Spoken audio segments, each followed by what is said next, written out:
Today guys, last day na natin dito sa China. Ganda na itong mga food trucks na to. So, ang daming mga tiyanggi-tiyanggi. So, may durian, may durian. Ito, may mga food trucks dito. Coffee festival. So, ang dami, puro kapihan yan, guys. So, lahat ng klase ng kape. Dyan. Nice. So, time check, guys, 11 a.m. So, sobrang tahimik dito, guys. Wala ka maririnig. Ang daming umaandar sa gilid ko. Uy, may naglilinis ko.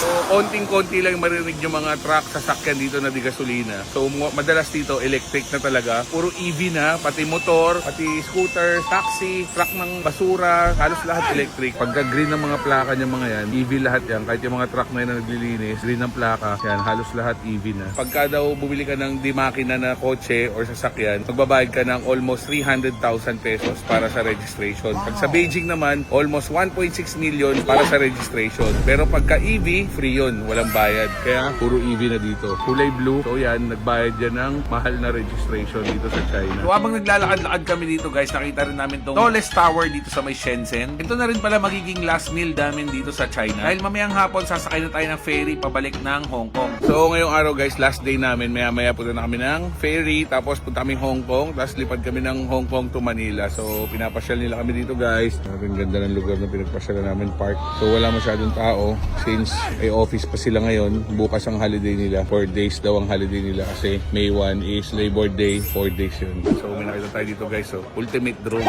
Grabe Para siyang kotse na talaga. Ang flying car na talaga. No? So ginagamit dito yan. So pwedeng sinasakyan talaga nila yan. Xpeng ang tawag. O Xpeng carbon fiber. Napakalaki yun. Shenzhen International Cruise Hong Kong.